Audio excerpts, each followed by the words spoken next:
What is the special? ఈరోజు ఏంటి? ఈరోజు స్పెషల్ ఏంటి? భోజనం గురించి కాదు, చెప్పండి.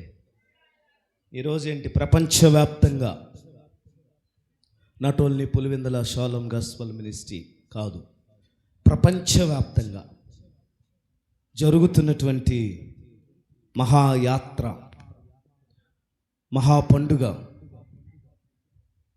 ప్రభు అయిన యేసుక్రీస్తు వారు గాడిద పిల్లను కోరుకుని యెరూషలేముకు వెళుతున్న లాస్ట్ జర్నీ, చివరి ప్రయాణం. ఆమేన్, హల్లెలూయా. యేసుక్రీస్తును యెరూషలేము వీధులలో ఊరేగిస్తున్న రోజు ఈ మట్టల ఆదివారం. ఆమేన్, హల్లెలూయా. రండి వాక్యం చదువుకుందాం. మార్క్స్ వార్త కొంచెం బాగా చదవగలిగిన వాళ్ళు 11వ అధ్యాయం మొదటి వచనం నుంచి నాకు చదువుతూ ఉండమ్మా. వారు యెరూషలేమునకు సమీపించి ఒలీవ కొండ దగ్గరనున్న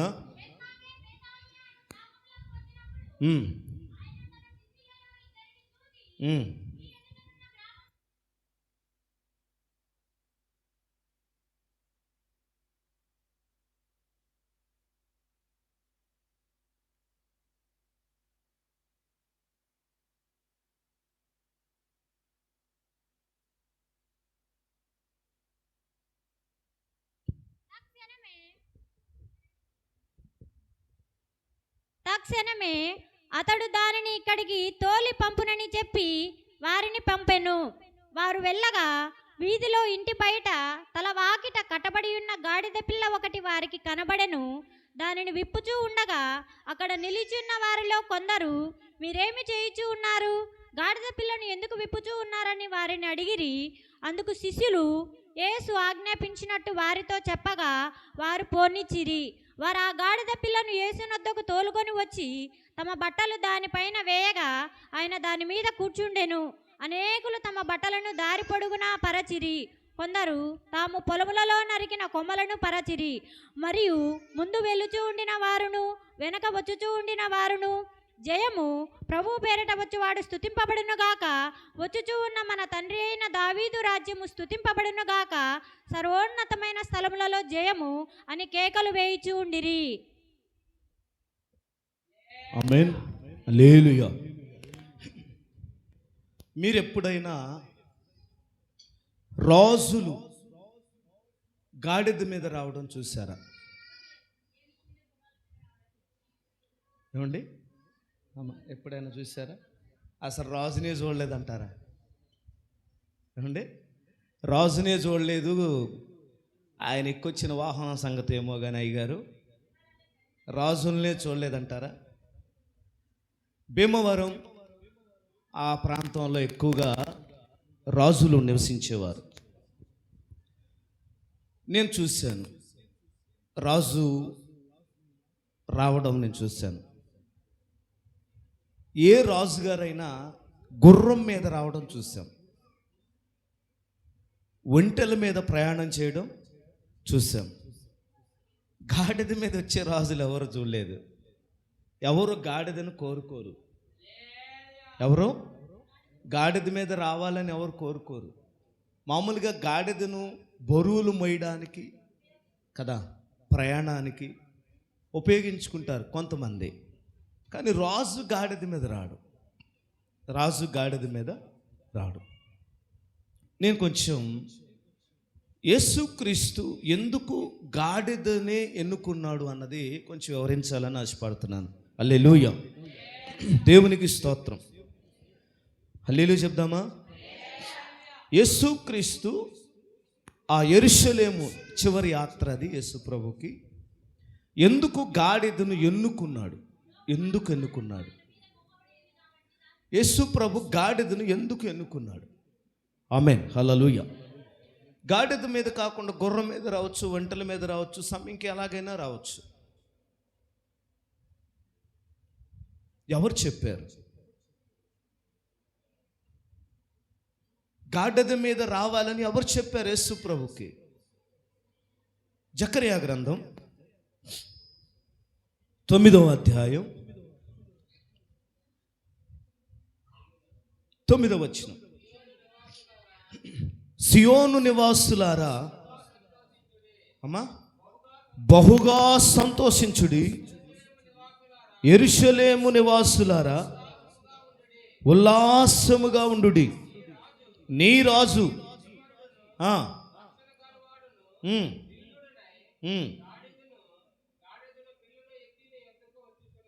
దేవునికి స్తోత్రం.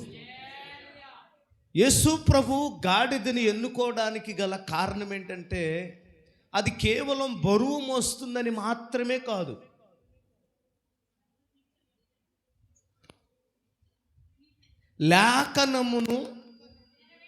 లేఖనము నెరవేర్చాలి. యేసు ప్రభు యొక్క దృష్టాంతం మనమంతా గమనిస్తే యేసుక్రీస్తు యొక్క పుట్టుక కూడా లేఖనమే, యేసుక్రీస్తు ప్రయాణం లేఖనమే, యేసుక్రీస్తు యొక్క మరణం, పునరుద్ధానం, శిలువ, ఇవన్నీ కూడా లేఖనములు నెరవేర్చడానికి, పాత నిబంధన గ్రంథంలో రాయబడిన ప్రవచనం నెరవేర్పు. ఆమేన్, హల్లెలూయా, హల్లెలూయా. యేసుక్రీస్తు వారు గాడిద మీద ఎందుకు వచ్చాడు? ఎలా వచ్చాడు? రాజుగా కనపడ్డాడు. అక్కడ రాజుగా వచ్చుచున్నవాడు, ప్రభు పేరట వచ్చుచున్నవాడు స్తుతింపబడును గాక, యూదులకు రాజు అని. ఎలాగా?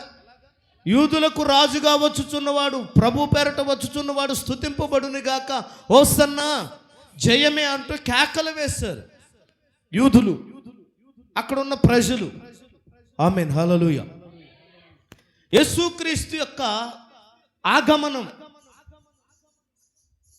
ఊరక బైబిల్లో చెప్పారు గనక, లేకపోతే రాయబడింది గనక అని కాదు, కానీ 400 ప్రవచనాలండి.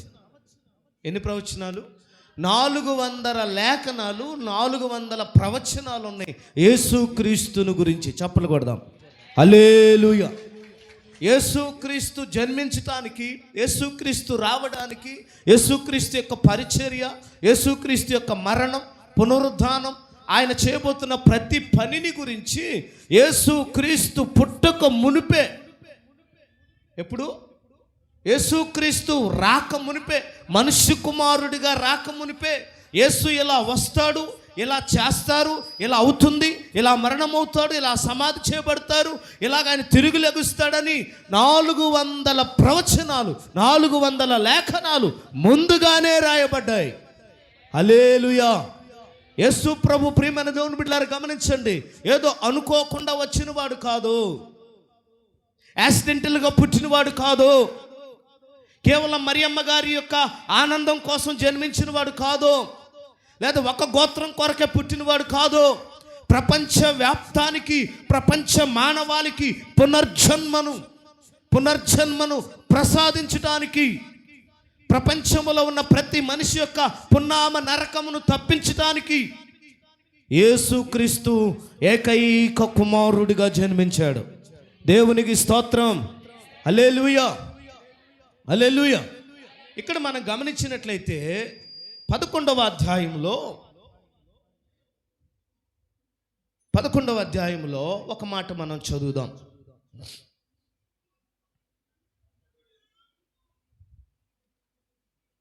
అది ప్రభువునకు కావెలను అనే మాట ఉంటుంది చూడండి.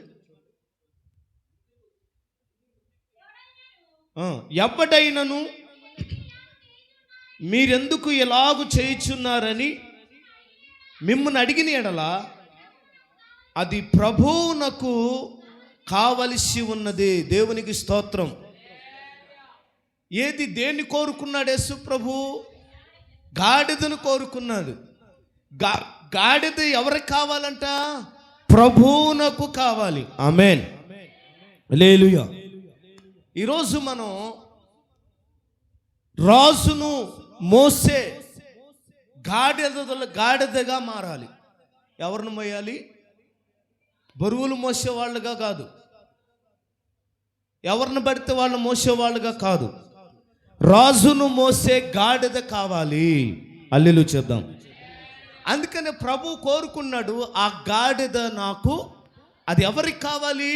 ప్రభువునికి కావాలి. నేను ప్రతి సంవత్సరం చెప్తున్నాను, గాడిద అంటే కేవలం గాడిద మాత్రమే కాదు, ఆ గాడిద మనిషికి గుర్తుగా ఉన్నాడు.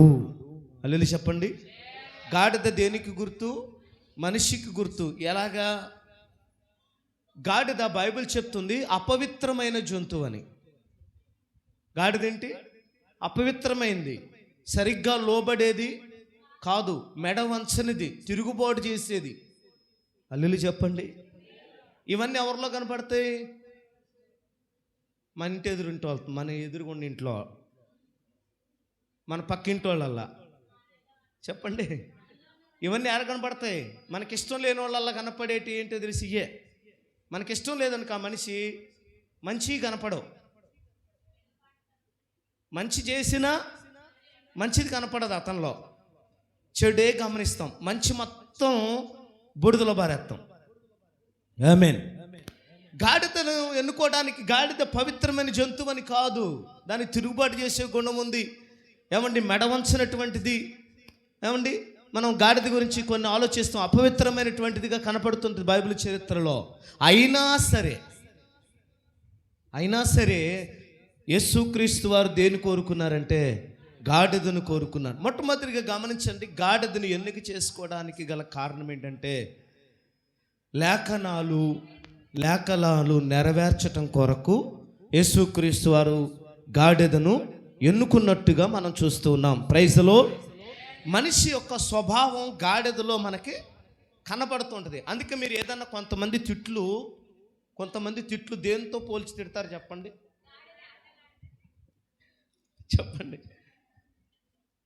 ఒక తిట్టి తిట్టండి, ఒకటి తిట్టండి. నాకు తెలియదు, అందుకు అడుగుతుంది.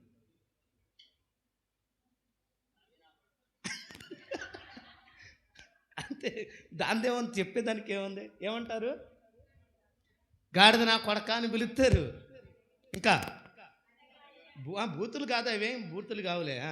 పాస్టర్ అన్న బూతులు తిట్టమంటున్నాడు ఏంటని మొదలు పెట్టాడు. అడ్డగాడిదే, లోబడని గాడిదే, మాట వినని గాడిదే, కంచర గాడిదే, బైబిల్లో ఉన్నాయండి. పనికి మాలిన గాడిదే, గాడిదలాగా ఉన్నావు, మొయ్యలేవురా నువ్వు అంటారు కదా. హల్లెలూయా. మనిషి యొక్క స్వభావాన్ని చూపిస్తుంది గాడిద. గాడిదలో మంచి చెడు గుణాలే కాదు, మంచి గుణాలు కూడా ఉన్నాయి గాడిదలో. Praise the lord. మనిషిలో 2 రకాలు ఉంటారు. ఎన్ని రకాలు?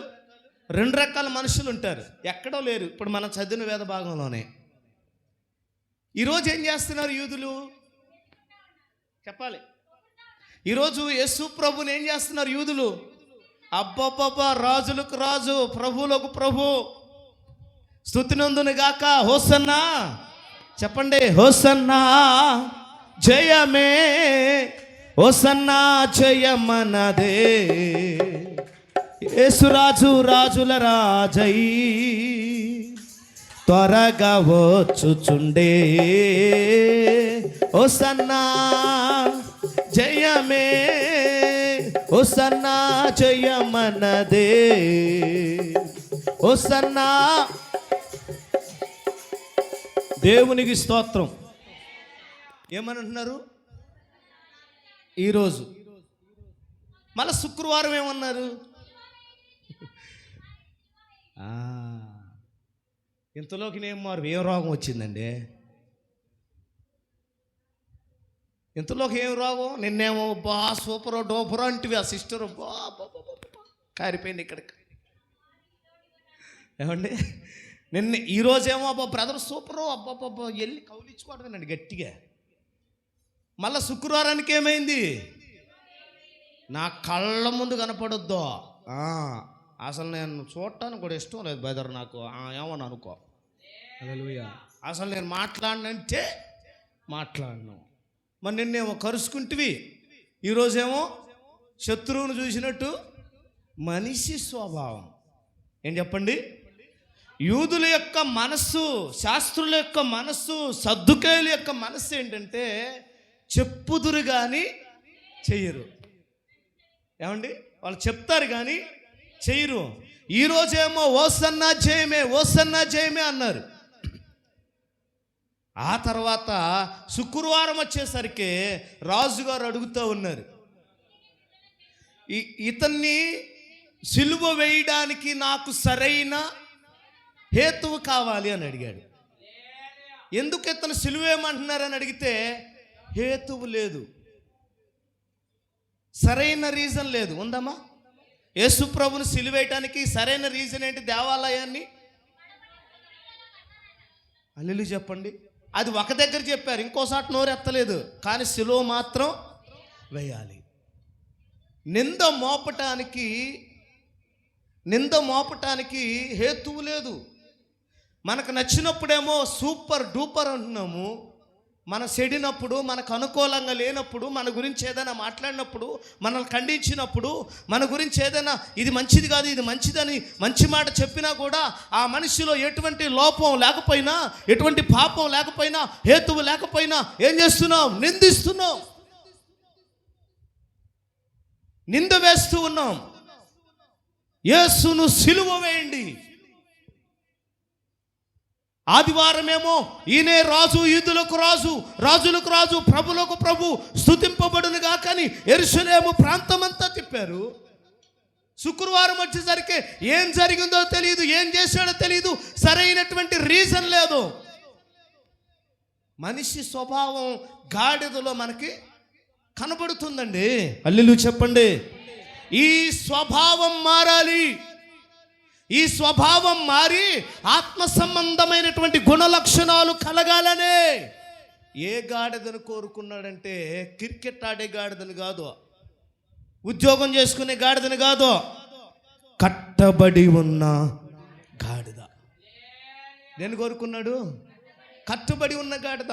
ఈ మట్టలాదివారాల గురించి ఎందుకని అంత గట్టిగా మాట్లాడాల్సి వస్తుంది, ఎందుకు ప్రపంచవ్యాప్తంగా చేస్తుందంటే, మనం అపోస్తులు కానీ లేకపోతే సువార్తికులు యోహాను గారు, మత్తయి గారు, మార్కు గారు, లూకా గారు నలుగురు రాశారు దీని గురించి. తెలుసా మీకు? కొన్ని ఒక్కళ్ళు ఇద్దరు రాశారు కొన్ని సందర్భాలు, కానీ ఇక్కడ నలుగురు రాశారు. దేని గురించి? ఈ మట్టలాదివారం గురించి. చూడండి, మార్కు సువార్త, ఇప్పుడు మత్తయి సువార్త 21వ అధ్యాయంలో 1 నుంచి 11 వరకు, మార్కు సువార్త 11వ అధ్యాయం 1 నుంచి 10 వరకు, లూకా సువార్త 19వ అధ్యాయం 28 నుంచి 44 వరకు, యోహాను సువార్త 12వ అధ్యాయం 12 నుంచి 49 వరకు. దేని గురించి రాశారు? ఈరోజు జరిగినటువంటి ఆ కార్యక్రమాన్ని, మట్టలాదివారం గురించి. హల్లెలూయా చెప్పండి. యేసుక్రీస్తును ఊరేగించిన విధానాన్ని గురించి ఎవరెవరు రాశారు? ఏమండి? మత్తయి, మార్కు, లూకా, యోహాను గారు రాశారు. దేవునికి స్తోత్రం. కొన్ని మత్తయి గారు రాసిన లూకా రాయలేదు, లూకా రాసిన యోహాను రాయలేదు. యేసుప్రభు జీవితంలో జరిగినాయి, ఆ కాలంలో జరిగినాయి. కానీ ఈ తంతు మాత్రం, ఇది మాత్రం అందరూ రాశారు. ఇది చాలా ప్రాముఖ్యమైన రోజు. హల్లెలూయా చెప్పండి. ఇది చాలా ప్రాముఖ్యమైన రోజు. మనిషి యొక్క స్వభావం చూడండి ఎలాగుందో. మనిషి స్వభావం ఆదివారమేమో యేసు దేవుడు, యేసు యూదులకు రాజు, యేసుకు హోసన్నా జయమని కేకలు వేసిన మనుషులు శుక్రవారము ఏం చేస్తున్నారండి? పట్టబడిన సంగతి తెలుసుకుని పోగయి యేసుక్రీస్తు బ్రతకడానికి వీల్లేదు, అతని సిలువ వేసి చంపాలి అని కోరుకున్నారు యూదులే. ఎందుకు తెలుసా? ఇంకా వారు లేఖనాన్ని నమ్మలేదు. ఏం నమ్మలేదు? ఎందుకు నమ్మలేదు? రాజులు గుర్రాల మీద రావడం చూశారు, ఒంటెల మీద రావడం చూశారు. మరి ఈయన ఎలా వచ్చాడు? ఈయన గాడిద మీద వస్తున్నాడు. ప్రైజ్ ది లార్డ్, హల్లెలూయా.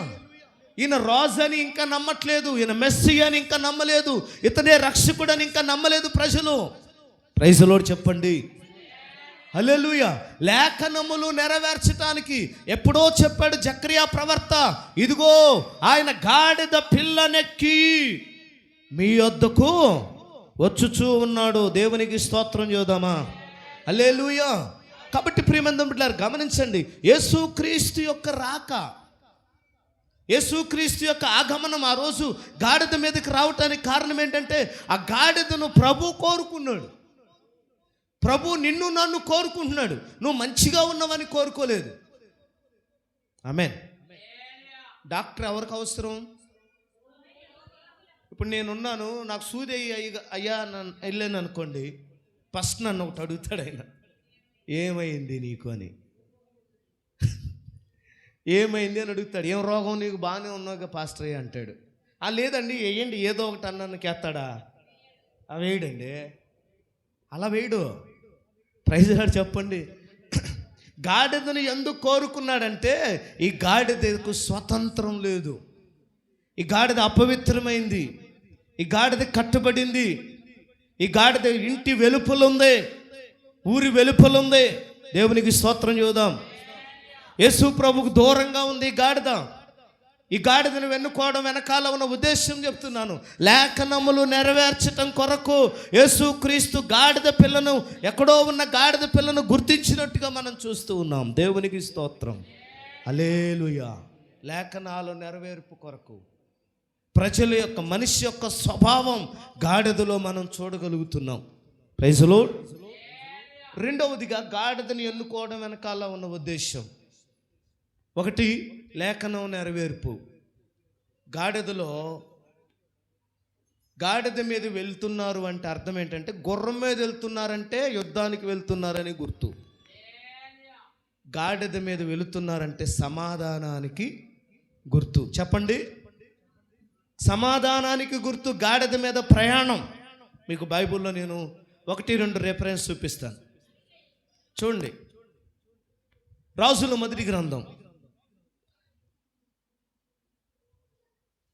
రాజుల మొదటి గ్రంథం 1వ అధ్యాయం 31వ వచనం చదవండి. మొదటిగా, బత్షెబ సాగిలపడి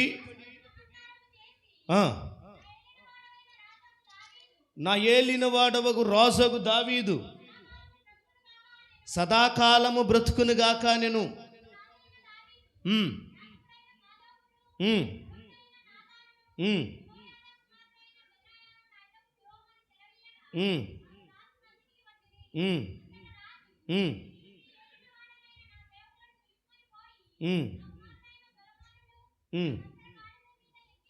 ఎక్కడ?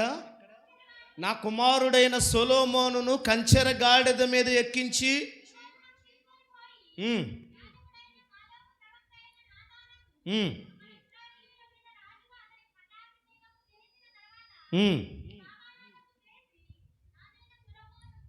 స్తోత్రం చూద్దాం. చాలండి, హల్లెలూయా చెప్దామా? హల్లెలూయా. యేసుక్రీస్తు యొక్క మట్టల ఆదివారం రోజు ప్రజలకి ఏం నేర్పించాలనుకున్నాడంటే యుద్ధం చేయటం నేర్పించటం కాదు, దీనత్వాన్ని నేర్పించాలని ఆశపడుతున్నాడు. సమాధానాన్ని ప్రకటించాలని ఆశపడుతున్నాడు. యుద్ధం చేయటానికి గాడిదల మీద, గుర్రాల మీద వస్తారు. గుర్రం అనగానే యుద్ధానికి గుర్తు. కానీ ఇక్కడ యేసు ప్రభు యుద్ధాన్ని ప్రకటించలేదు. ఆమెన్ చెప్దామా? సొలొమోను దేని మీద వచ్చాడు? గాడిదనెక్కించి తీసుకురమ్మన్నాడు. అంటే గాడిద సాధు జంతువుగాను, గాడిద దీనత్వంగాను, గాడిదలో సమాధానాన్ని మనం చూస్తూ ఉన్నాం. హల్లెలూయా. మాట వినని గాడిద, కోపం గర్వించే గాడిద, లోబడని గాడిద, ఎన్నో మాటలు మనం నోటికి ఊతపదంగా మాట్లాడుతూ ఉంటాం. ఈ గాడిదలో ఉన్నటువంటి చెడు లక్షణాలన్నిటినీ, హల్లెలూయా, గాడిదలో ఉన్నటువంటి మాట విననటువంటి లక్షణాలు, లోబడినటువంటి లక్షణాలు, వీటన్నిటిని అణిచివేయాలి. Praise lord. సమాధానాన్ని ప్రకటించటానికి యేసు ఈ లోకానికి వచ్చాడు, కానీ యుద్ధం చేయటానికి, చెప్పండి, యుద్ధం చేయటానికి కాదు. యుద్ధం యేసు చేస్తే ఎవరు మిగలరు? మిగులుతారా? లేదు. అందుకని ఆయన గాడిద మీద రావటానికి ఏంటంటే సమాధానాన్ని ప్రకటించడానికి వచ్చాడు. అందుకే యేసు ప్రభు పుట్టేటప్పుడు దేవదూత అంటాడు, సర్వలోకమునకు, ఏమంటే భూమి మీద ఉన్న ఆయనకి ఇష్టలైన మనుషులందరికీ భూమి మీద సమాధానము కలుగునుగాక అన్నాడు. హల్లెలూయా. అంటే గాడిద మీద వస్తున్నాడు అంటే ఏం ప్రకటిస్తున్నాడు ఆయన, ఏం నేర్పిస్తున్నాడు ఆయన? సమాధానముగా ఉండాలి, దీనత్వం కలిగిన వారిగా ఉండాలి. మరొక సందర్భం, ఇందాక సిస్టర్ చెప్పినట్టుగా అబిగాయేలు, మొదటి సమూయేలు గ్రంథం 25వ అధ్యాయం 22వ వచనం కూడా చూడండి.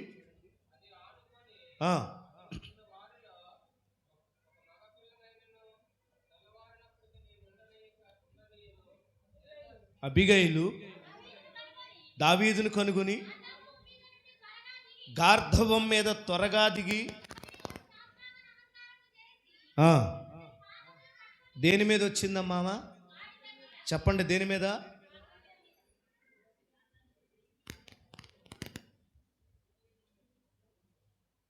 గాడిద మీద ఎందుకు వచ్చింది? గుర్రం మీద రావచ్చుగా, ఒంటె మీద రావచ్చుగా. సొలొమోను గాడిద మీద ఎందుకు వచ్చాడు? హల్లెలూయా చెప్పాలి. అక్కడ యుద్ధం చేయవలసిన సందర్భం ఉంది. అక్కడ తనకు తానుగా రాజుగా ప్రకటించుకుని ఏం చేస్తున్నాడు అతను? తనకు తానుగా రాజుగా ప్రకటించుకొని ఏలుబడి చేస్తున్నాడు. అక్కడ ఏలుబడి చేస్తుంటే బెత్షెబా వెళ్ళి దావీదు దగ్గర మొరపెట్టుకుంది, అయ్యా, నా కుమారుడైన సొలొమోనును నీవు రాజుగా ప్రకటిస్తానన్నావు, ఇప్పుడు ఇతనేం చేస్తున్నాడు? రాజుగా తనను తానే పట్టాభిషేకం చేసుకొని ఏలుబడి చేస్తున్నాడని చెప్పి కంప్లైంట్ ఇచ్చింది. హల్లెలూయా చెప్దామా? అక్కడ పరిస్థితులను మార్చటానికి దావీదు అంటాడు, నా కుమారుడైన సొలొమోనును గాడిద మీద తీసుకొని రండి, కంచర గాడి మీద తీసుకొని రండి. గాడిద మీద వస్తున్న యేసు ప్రభు సమాధానాన్ని ప్రకటించడానికి వస్తున్నాడు. ఇక్కడ అబిగాయేలు కూడా గాడిద మీద ఎక్కువ వెళ్ళింది. ఎందుకంటే దావీదు ఎలా వస్తున్నాడంటే చాలా కోపంగా వస్తున్నాడు. అతని పేరేంటండి? నాబాలు. నాబాలు ఇంట ఒక్క మగవాడు కూడా ఉండకూడదు.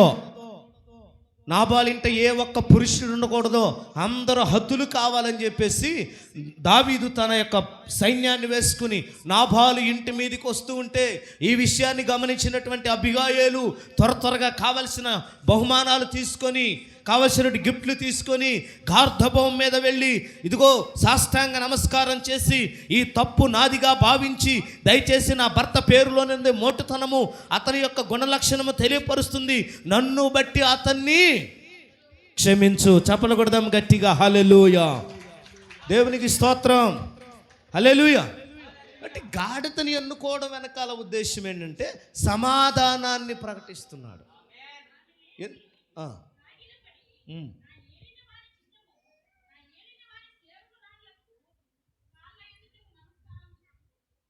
చాలమ్మా, స్తోత్రం.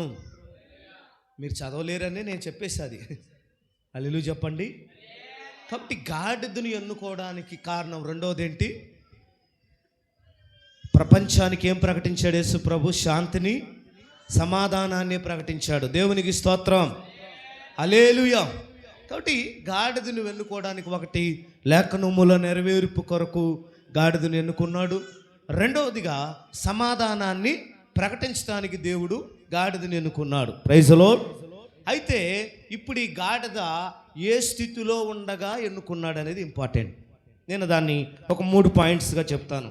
రండి, ఇప్పుడు మీరు మార్క్స్ వార్త 11వ అధ్యాయం 2వ వచనం చదువుదాం. మార్క్స్ వార్త, మీ ఎదుటనున్న గ్రామములోనికి వెళ్ళుడి,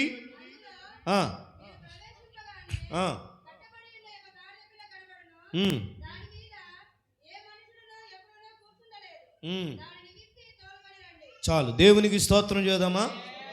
ఇక్కడ మనం గమనించినట్లయితే మార్క్స్ వార్త 11:2 ఏం చెప్తుంది? మీ ఎదుటనున్న గ్రామములోనికి వెళ్ళండి. అంటే ఈ గాడిద దేవుని ఆలోచనలో ఉన్న గాడిద. ఏ ఆలోచన? ఎవరి ఆలోచనలో ఉంది? ఈ గాడిద యేసు ప్రభు దగ్గర లేదు, యేసు ప్రభు ఇంటి పక్కన లేదు, వేరే గ్రామములో ఉంది. అవునా? ఎక్కడుంది? మీ ఎదురుగా ఉన్న గ్రామములో ఉంది. బాగా గుర్తుపెట్టుకోండి, దేవుని ఆలోచనలో ఉన్న గాడిద. హల్లెలూయా చెప్పాలి. దేవుని ఆలోచనలో ఉంది. ఒకవేళ ఈరోజు నీ గురించి ఆలోచించే వాళ్ళు లేరనో, నీ గురించి పట్టించుకునే వాళ్ళు లేరనో, నిన్ను బాగు చేసేవాళ్ళు లేరనో, నీకు సహాయం చేసేవాళ్ళు లేరనో ఎన్నోసార్లు బాధపడుతూ ఉంటావు. కానీ యేసు ప్రభు ఎలా ఆలోచిస్తాడంటే, నీ గురించి ఆయన ఆలోచిస్తూ ఉన్నాడు. నువ్వెక్కడ కట్టబడి ఉన్నావో, ఏ స్థితిలో ఉన్నావో, ఏ పరిస్థితిలో ఉన్నావో, నీ గురించి ఎవరు ఆలోచిస్తున్నారు? దేవుడు ఆలోచిస్తున్నాడు. హల్లెలూయా. నీ క్షేమాన్ని ఆలోచిస్తున్నాడు, నీ బాగోగులను ఆలోచిస్తున్నాడు, నీకున్న శాపాన్ని తీసివేయాలని చూస్తున్నాడు, నీకున్న రోగాన్ని తీసివేయాలని చూస్తున్నాడు. దేవుని ఆలోచనలో ఈరోజు నువ్వు ఉండాలి. ఎవరి ఆలోచనలో? ఒకవేళ భర్త మర్చిపోవచ్చు, భార్య మర్చిపోవచ్చు, అన్నదమ్ములు మర్చిపోవచ్చు, ఇరుగు పొరుగు వాళ్ళు మర్చిపోవచ్చు, కానీ నీ కోసమే దిగి వచ్చిన దేవుడు నిన్ను మర్చిపోలేదు. చూడండి ఎంత అద్భుతంగా ఉంది. ఇక్కడ ఎక్కడో ఉన్నటువంటి గాడిద పిల్లను గుర్తుపెట్టుకున్నాడండి ఆయన. ఎక్కడో ఉన్న ఒక గాడిద గురించి ఆలోచిస్తున్నాడు ఆయన, ఒక పురుగు గురించి ఆలోచిస్తున్నాడు ఆయన. అందుకంటాడు, ఆకాశ పక్షులను చూడండి, అవి విత్తవో, కోయవో, కొట్లలో కూర్చుకోవు. ఒక గోడ మీద ఉన్న బల్లి గురించి ఆలోచించాడు ఆయన, ఒక పురుగు గురించి ఆలోచించాడు ఆయన. ప్రతి జీవి గురించి ఆలోచిస్తున్న దేవుడు నన్ను మరచిపోయాడని ఎలా అంటున్నావు? శ్రమ వచ్చేసరికి ఏమంటాం మనం? కష్టం వచ్చేసరికి ఏమంటున్నాం? అసలు దేవుడు ఉన్నాడా లేడా? నా గురించి ఎవరైనా ఆలోచిస్తున్నారా లేదా?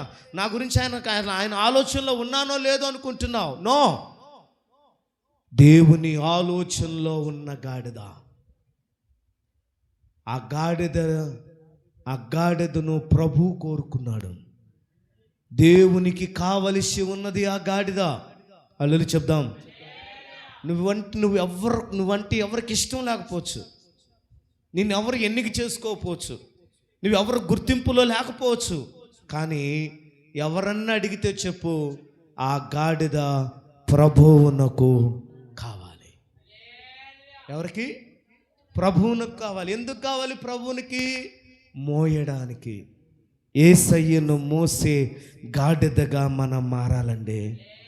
ఎవరిని మోయటానికి? యేసయ్యను మోసే గాడిదగా మనం మారాలి. యేసయ్యను ఎత్తుకునే, యేసయ్యకు స్థానం ఇచ్చే గాడిదలుగా మనం మారాలి. ఎందుకంటే ఆయన ఆలోచనలో నీవు ఉన్నావు.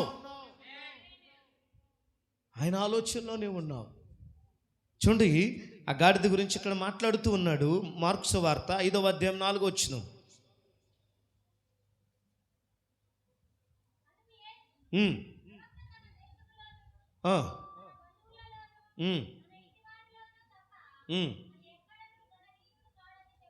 దేవునికి స్తోత్రం.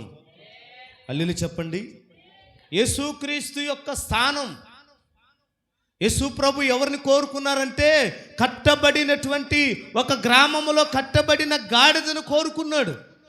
మీరు గమనించండి, బైబిల్ చరిత్రలో యేసయ్యకి ఇది ఉంది అని చెప్పండి. యేసు ప్రభుకి ఇల్లుందా? మేడుందా? లేదు. ఇంకా యేసు ప్రభువు తీసుకున్న గర్భం చెప్పండి. యేసు ప్రభు గర్భం కూడా అద్దెదే, అద్దె గర్భమే. ఇంకా యేసు ప్రభుకి ఏం లేవు.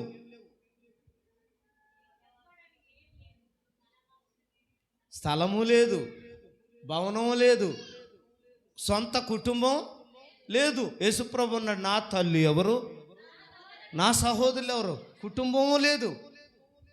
అంటే చనిపోయిన తర్వాత సమాధి కూడా యేసుప్రభుది కాదండి. హల్లెలూయా చెప్పండి. మరి ఎక్కడ ఉండాలని కోరుకున్నాడు? ఇది ప్రభువునకు కావాలి. ఆయన నివసించాలని, ఇష్టపడాలని కోరుకున్న గాడిదలు మనం. కొట్టు చప్పట్లు గట్టిగా.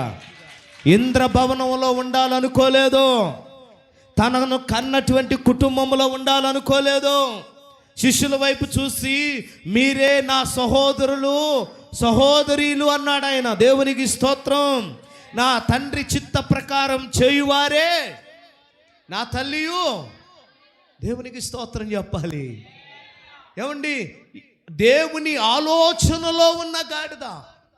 ఆయన నిన్ను మర్చిపోలేదండి, ఆయన నిన్ను విడిచిపెట్టలేదు. నువ్వు రోగంలో ఉన్న సంగతి, నువ్వు శాపంలో ఉన్న సంగతి, బలహీనతలో ఉన్న సంగతి, పడిపోయిన సంగతి ఆయనకి తెలుసు. ఒక అతన్ని తల్లిదండ్రులు, అన్నదమ్ములు తాళ్లతో కట్టేస్తున్నారంట, గొలుసులతో కట్టేస్తున్నారంట. కానీ వాటిని వాడు ఏం చేసుకుంటున్నాడు? తుత్తినీయులుగా ఏం చేస్తున్నాడు? తుత్తినీయులుగా తెంపి అవతల పడేస్తున్నాడు. ఎక్కడుంది ఆ భాగం? మార్క్స్ వార్త 5:4. ఇందాక చదవలేదు మీరు? ఇందాక మీరు చదివింది ఏంటి సిస్టర్?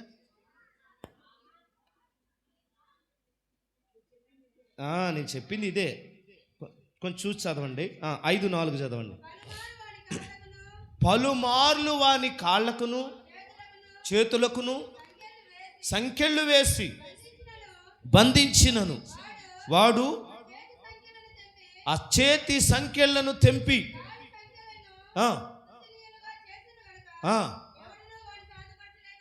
హల్లెలూయా చెప్పండి.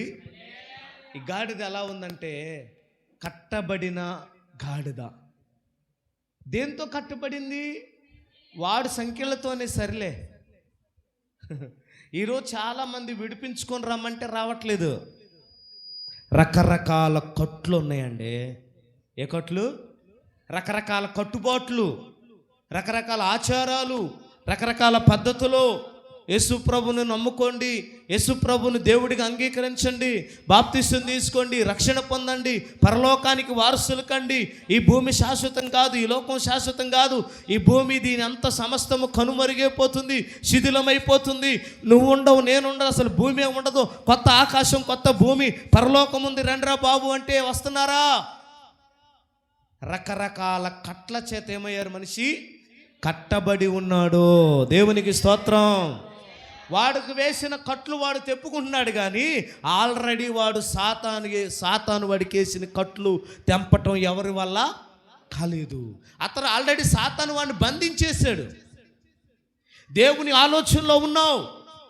నువ్వు దేని ద్వారా బంధించబడ్డావో, దేని ద్వారా కట్టబడ్డావో, దేనివల్ల నీకు సమాధానం లేదో, స్వేచ్ఛ లేదో, ఆనందం లేదో, నా ప్రభు అన్నాడు అది ప్రభువునకు కావాలి. రాత్రి ఉదయకాలం ప్రభు నిన్ను కోరుకుంటున్నాడు. ప్రభు నిన్ను కోరుకున్నాడు. ఆయన నువ్వు కట్టబడి ఉన్నావు, బంధించబడి ఉన్నావు, స్వేచ్ఛ లేకుండా ఉన్నావు. నీ మీద ఒక అధికారం ఉన్నాడు, నీకంటూ ఒక యజమానుడు ఉండి నిన్నేం చేస్తున్నాడు? కట్టివేశాడు. ఆ కట్లు విప్పాలంటే ఎవరు రావాలి? తల్లిదండ్రులు వేసిన కట్లు తెంపుకుంటున్నాడు, కానీ అపవాది వేశాడే, సాతాను వేసాడే కట్లు, ఈ లోకం వేసిందే కట్లు. నువ్వు ఫలానా, నువ్వు ఫలానా, నువ్వు ఫలానా అని నిన్ను బంధించింది లోకం. ఆ కట్లు తెంపటం నీ వల్ల కాదు. హల్లెలూయా చెప్పండి. ఆ కట్లు తెంచటానికి ప్రభు నిన్ను కోరుకుంటున్నాడు. చప్పట్లు కొడదాం. దేవునికి స్తోత్రం. ప్రభు యొక్క ఆలోచనలో ఉన్న గాడిదండి, ప్రభు ఆలోచనలో ఉన్న గాడిద. మరొక మాట చదువుదాం. అక్కడే మార్క్స్ వార్త 11వ అధ్యాయం 4వ వచనం. 4వ వచనం. వారు వెళ్ళగా ఇంట్లోను వీధిలో ఇంటి బయట తలవాకిట కట్టబడి ఉన్న గాడిద పిల్ల ఒకటి. స్తోత్రం చెబుదామా? హల్లెలూయా చెబుదామా? మొట్టమొదటిగా మనం ఎక్కడుండంగా ఆలోచిస్తున్నాడంటే దేవుని ఆలోచనలో ఉన్న గాడిద మొట్టమొదటిగా. రెండవదిగా ఏ స్థితిలో ఉందో ఆయనకు తెలుసు. ఏ స్థితిలో ఉందో ఎరిగి ఉన్నాడండి ఆయన. ఏ స్థితిలో ఉంది గాడిద? కట్టబడి ఉంది. హల్లెలూయా చెప్దామా? ఏ స్థితిలో? కట్టబడి ఉంది. నువ్వు ఏ స్థితిలో ఉన్నావు? మనం ఏ పరిస్థితుల్లో ఉన్నాం? ఆర్థిక పరిస్థితుల, కుటుంబ సమస్యల, రోగాల, అప్పుల, అనారోగ్య పరిస్థితుల, లేకపోతే ఆత్మహత్య చేసుకొని చనిపోవాలనేటువంటి ఆలోచనలో ఉన్నావా? లేకపోతే ఊరేదిలిపెట్టిపోవాలనుకుంటున్నావా? లేకపోతే మోసం చేయాలని ఆలోచనలో ఉన్నావా? లేకపోతే ఇతరులకు దుఃఖానికి కారకుడు కావాలనుకుంటున్నావా? లేకపోతే తల్లిదండ్రులను ఏడిపించేదానిగా ఉండాలనుకుంటున్నావా? నువ్వు ఏ స్థితిలో ఉన్నావో ఎరిగి ఉన్నాడు. అందుకే మనం పాడుతూ ఉంటాం, ఎరిగి ఉన్నానయ్యా నీకేది అసాధ్యము కాదని, తెలుసుకున్నానయ్యా నీవెప్పుడు మేలు చేస్తావని, ఎరిగి ఉన్నానయ్యా నీకేది అసాధ్యము కాదని, తెలుసు నీవెప్పుడు మేలు చేస్తావని, మార్పులేని దేవుడ నీవని, మాట ఇచ్చి నెరవేర్చుతావని, మారని వాగ్దానములు నా కొరకే దాచి ఉంచినావయ్యా. ఆమేన్. అక్కడేమో దేవుని ఆలోచనలో ఉన్న గాడిద. ఒక యవనస్తుడు ఒంటి మీద బట్టలు లేకుండా తనను తాను గాయపరుచుకుంటూ తను సాధుపరచాలని తల్లిదండ్రులు ఇరుగు పొరుగు వాళ్ళు కట్లు కడుతుంటే వాటిని ఏం చేసుకున్నాడు? తుత్తినీలుగా చేసి ఏం కోరుకుంటున్నాడు? సమాధులలోనే ఉండాలి, ఊరి వెలుపటే ఉండాలి, అడవుల్లోనే ఉండాలి, కొండ సందులోనే ఉండాలి. తనను తాను గాయపరుచుకుంటున్నాడు. అల్లులు చెప్దామా? యేసు ప్రభు ఆలోచనలో ఉన్న ఆ గాడిద, యేసు ప్రభు దృష్టిలో ఉన్న ఆ గాడిద, అనేక దయ్యముల చేత బంధించబడిన ఆ పరిస్థితిలో ఉన్న బిడ్డను ప్రభు చూశాడు, అతన్ని బాగు చేశాడు, అతని స్థితిని మార్చాడు. దేవునికి స్తోత్రం. ఇక్కడ రెండవదిగా మనం ఏ స్థితిలో ఉన్నామో ఎరిగి ఉన్నాడు ఆయన. ఎక్కడుండి చెప్తున్నాడు ఆయన? ఆయన ఉన్నది ఒక దగ్గర, గాడిద ఉన్నది చెప్పాలి ఒక దగ్గర. దేవునికి సమస్తం తెలుసండి. చెప్పండి, దేవునికి నువ్వు ఎక్కడ ప్రార్థన చేసుకున్నా దేవుడు వింటాడమ్మా. ఓ పరిగెత్తాల్సిన అవసరం లేదు, ఊరికి టైం వేసినా తెలిసి. నువ్వు ఎక్కడ ప్రార్థన చేసుకున్నా దేవుడు వింటాడు. నువ్వు ఇంట్లో ప్రార్థన చేసుకున్నా దేవుడు వింటున్నాడు. ఎందుకంటే ఆ స్థితిలో ఉన్న గాడిదనే చూసిన దేవుడు, దేవుణ్ణి నమ్ముకొని అష్ట కష్టాలు పడుతూ, బాధలు పడుతూ, శ్రమలు పడుతూ, ఇబ్బంది పడుతూ, నరక యాతను అనుభవిస్తున్న నీ స్థితి దేవునికి తెలియదా? చెప్పండి, దేవునికి తెలియదా? ఒకవేళ మనుషులకు తెలియకపోవచ్చులే. ఒకరోజు ఇట్ని ప్రార్థన జరుగుతూ ఉంది మందిరంలో. ప్రార్థన జరుగుతూ ఉంటే ఒక ఆమె పాపం ముందుకు రాలేక, కూర్చోలేక, నిలబడలేక నడుమొంగిపోయి అలా కట్టెపట్టుకొని ఉండి కూడా దేవుని వాక్యాన్ని వింటుంది. ఏం చేస్తుంది? దేవుని వాక్యాన్ని వినటానికి వచ్చింది. నిజంగా ఆమెను చూస్తే చూడటానికి అవకాశం లేదులేండి. ఆమె గురించి చదివితే చాలా సంతోషం అనిపించింది. ఎంత మాత్రము చక్కగా నిలబడలేని స్త్రీ అంట. ఎంత మాత్రం అయినా కూడా అక్కడికి వచ్చింది, దేవుని మాటలు వినటానికి వచ్చింది. ఇది బాగా అండర్లైన్ చేసుకుందాం మనం. హల్లెలూయా. కొద్దిగా ఒళ్ళు ఎచ్చబెడితే చాలమ్మ నీకు. ఏంటమ్మా? నీ కొద్దిగా ఒళ్ళు ఎచ్చబెడితే చాలు, కొద్దిగా జ్వరం వస్తే చాలు, కొద్దిగా నొప్పి వస్తే చాలు, కొద్దిగా చిన్న సమస్య ఉంటే చాలు, ఇంట్లోనైనా కూర్చుంటావు కానీ మందిరానికి మాత్రం రావు. కానీ మనం బాగవ్వాలి, మన పరిస్థితులు మారాలి. ఎలాగండి? ఎలా మారుతాయండి? త్యాగము లేనిదే ఆశీర్వాదం లేదు, కష్టం లేనిదే ప్రతిఫలం లేదు. నడుమొంగిపోయింది, ఎంత మాత్రం చక్కగా కూర్చోలేని స్థితిలో ఉంది. ఇరుగు పొరుగు వాళ్ళకి ఆమెకి ఏమైందో తెలియదు, తల్లిదండ్రులకు ఆమె ఏమైందో తెలియదు, ఆ తోబుట్టులకు ఏమైందో తెలియదు. కానీ ఎరిగి ఉన్నాడు ఆయన. ఆమె ఆ స్థితిలో ఎందుకుందో ఎరిగి ఉన్నాడు. రాస్తున్నాడు లూకా సువార్త 13వ అధ్యాయములో 10వ వచనం చదవండి. విశ్రాంతి దినమున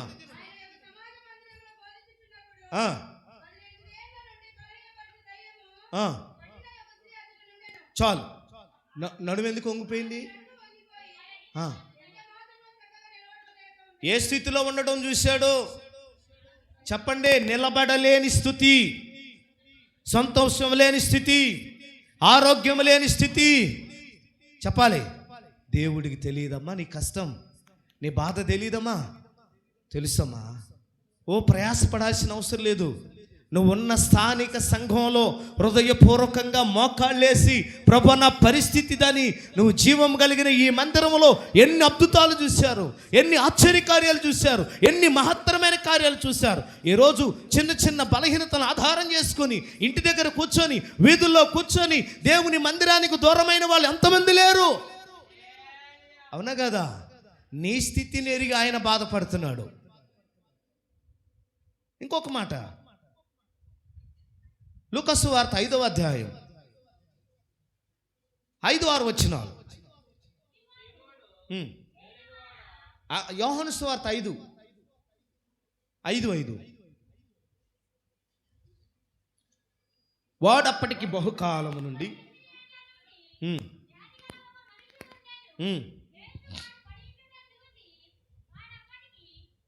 చూడండి, వాడప్పటికి బహుకాలము నుండి.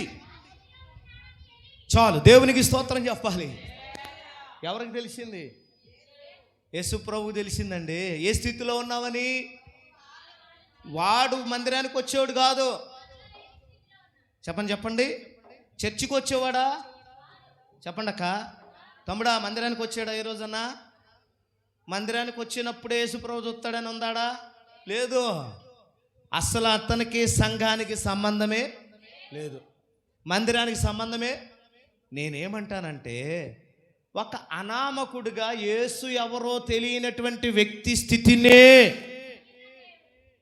అతని స్థితినే ఎరిగి అతని దగ్గరకు వచ్చి నువ్వు నడవాలనుకుంటున్నావా, నువ్వు బాగుపడాలనుకుంటున్నావా, అయితే నీ పరుపెత్తుకొని నడవమని చెప్పి 38 సంవత్సరాలు ఆ స్థితిలో ఉన్నాడని ఎరిగి వచ్చి అతన్ని నడిపించిన దేవుడు. ఈరోజు నీ స్థితి ఆయనకి తెలుసు. భర్త గ్రహించకపోవచ్చు, భార్య గ్రహించకపోవచ్చు, తల్లిదండ్రులు గ్రహించకపోవచ్చు, నీ ఇంట్లో వాళ్ళు గుర్తించకపోవచ్చు. నువ్వు దేనికి బాధపడుతున్నావో, దేనికి ఏడుస్తున్నావో, దేనికి కృంగిపోతున్నావో, దేనికి మదన పడుతున్నావో, మనసెరిగిన యేసయ్యకు నీ స్థితి తెలుసు. గట్టిగా చప్పలు కొడతావా? ప్రైజ్ ది లార్డ్, హల్లెలూయా. వాడు అప్పటికి బహుకాలము నుండి ఆ స్థితిలో ఉన్నాడని ఎరిగి అతని యొద్దకు వచ్చి, నీళ్లలోకి దిగలేదు అతను. చెప్పాలి, నీళ్ళ తాకిడి అతనికి తెలియదు, కానీ నీళ్లలో దిగి బాగుపడదామని 38 సంవత్సరాలైంది అక్కడికి వచ్చి. నా ప్రభువుకి నీ స్థితి తెలుసు తమ్ముడు. నీ వ్యాపారం ఏంటో తెలుసు, నీ ఉద్యోగం ఏంటో తెలుసు, నీకున్న రాబడి ఏంటో తెలుసు, నీకు వచ్చేదంతో పోయేదంతో సమస్తం ఆయనకి. నువ్వు ఏ స్థితిలో పడి ఉన్నావో ఆయనకి తెలుసు.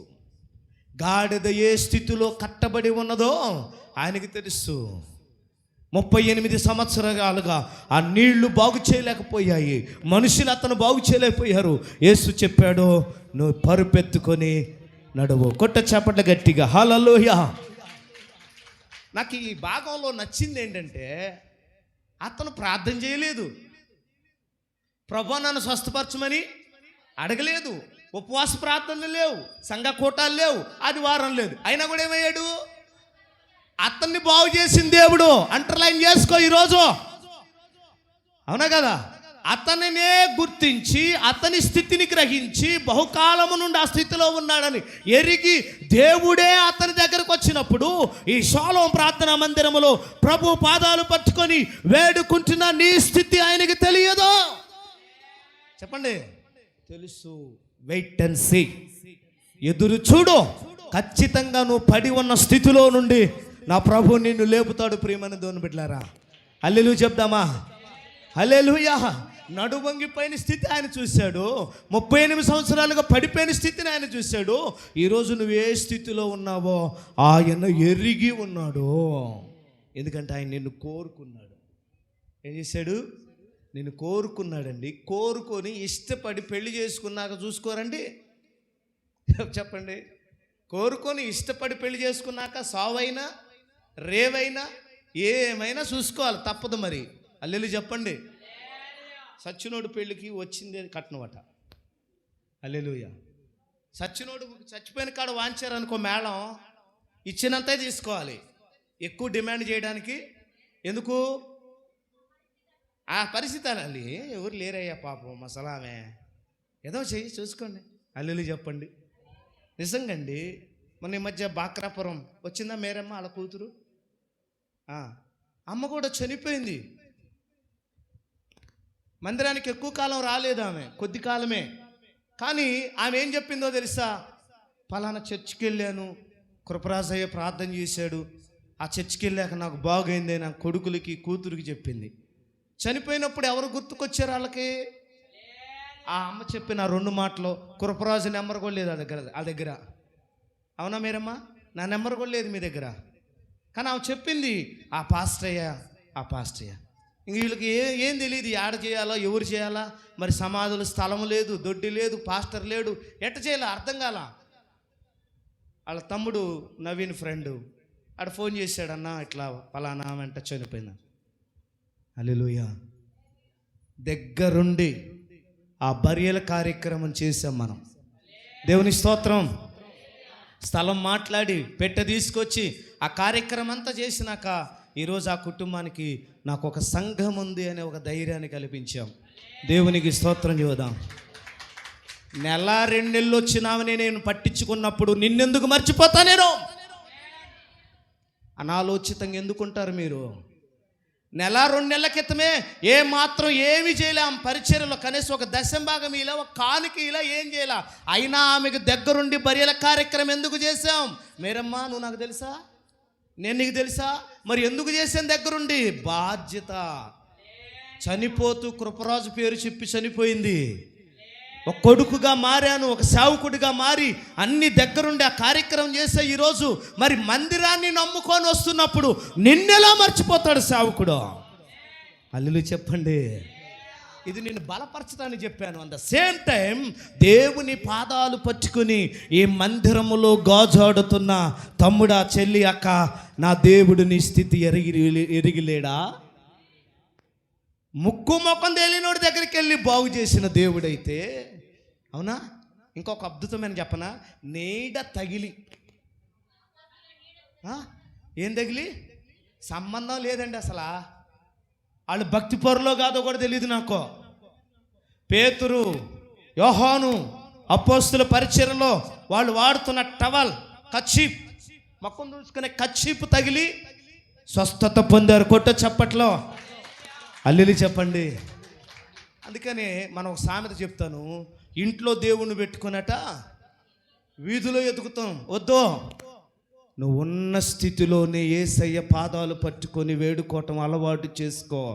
కాస్త నీకు ఆలస్యమైనట్టు కనిపించవచ్చు కానీ ఒకరోజు నువ్వు నడుస్తావు, ఒకరోజు నువ్వు చక్కగా నిలబడతావు. దేవునికి స్తోత్రం చూద్దాం.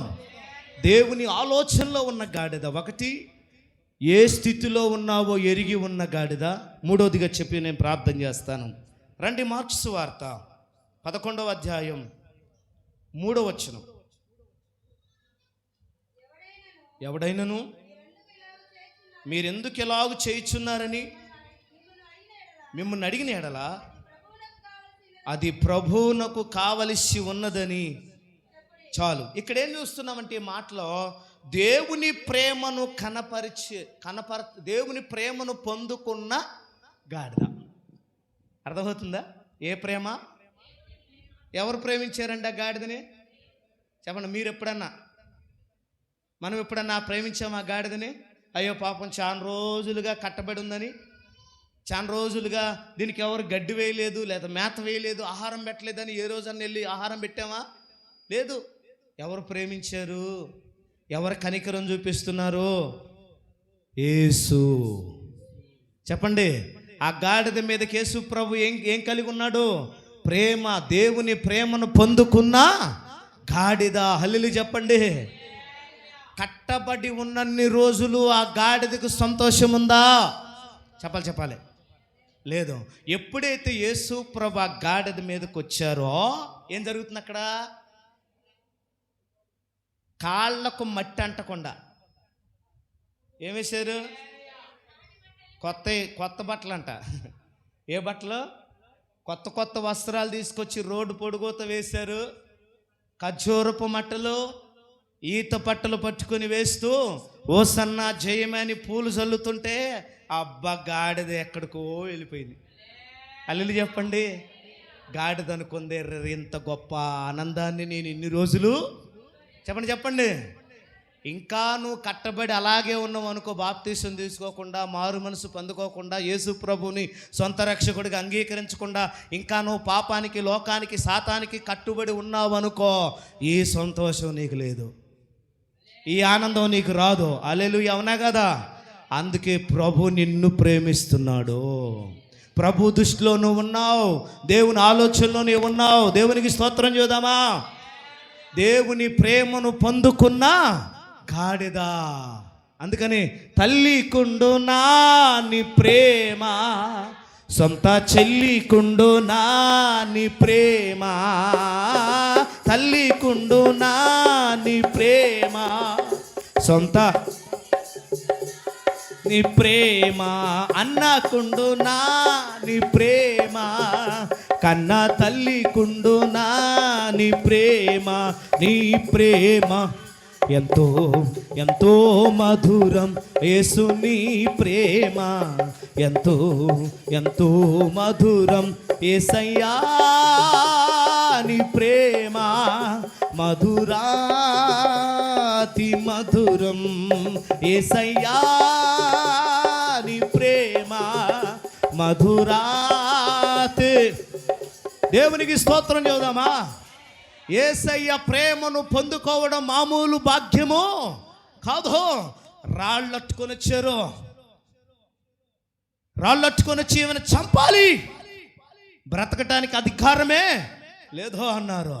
కానీ యేసయ్య ఆమె పక్షంగా నిలబడి, యేసయ్య ఆమె పక్షంగా నిలబడి అంటున్నాడు, మీలో కట్టబడని వాడెవడో, ఎవడికి లేవు బంధకాలు, ఎవడు పవిత్రుడో చెప్పండి ఇక్కడ ఈరోజు, ఎవరు పరిశుద్ధులో చెప్పండి ఒక ఈరోజు. దేవుడు నిన్ను అడుగుతున్నాడు ఈరోజు, ఎవరిక్కడ నీతిమంతులో? ఆమె ఈరోజు పాపం చేస్తుంది కాబట్టి, నువ్వు చూసావు కాబట్టి తగుదునమ్మా అంటూ వచ్చావు రాయి పట్టుకొని. ప్రభు అంటాడు, ఆమె పాపం చేస్తుందని మీరు చంపడానికి వచ్చారు కదా, మీలో పాపం లేనివాడు ఎవడో మొదట రాయి వేయండి అన్నాడు. ఏమన్నాడు? మీలో పాపం లేనివాడు ఎవడో మొదట రాయి వేయండి. వాళ్ళు అనుకున్నారు ఈమెను కూడా యేసయ్య ప్రేమిస్తున్నాడా? వ్యభిచారమందు పట్టుబడిన ఈమెను కూడా యేసు ప్రభువు ద్వేషించలేదు. హల్లెలూయా చెప్దామా? జక్కయ్య నువ్వు త్వరగా దిగు, నేడు నీ ఇంట నేను ఉండాలి అన్నాగానే జక్కయ్య ఎందుకు దిగి వచ్చాడు? ఇంతటి ప్రేమ ఎవరో అతనికి చూపించలేదు. నా ప్రభు ఈరోజు నిన్ను ప్రేమిస్తున్నాడు. ఎందుకు నిన్ను కోరుకున్నాడో తెలుసా? నీ స్థితిని ఎరిగాడు, నువ్వు ఆయన ఆలోచనలో ఉన్నావు, ఆయన నిన్ను ప్రేమిస్తున్నాడు, ఆయనకు నువ్వు కావాలి. ఈరోజు నువ్వు ఆయన్ని మోస్తావా, లోకాన్ని మోస్తావా? ఎవరిని మోయటానికి ఇష్టపడుతున్నావు? తన సిలువనెత్తుకొని నన్ను వెంబడింపని వాడు నాకు పాత్రుడు కాదు. తన సిలువనెత్తుకొని నన్ను వెంబడించాలని ప్రభు కోరుకుంటున్నాడు.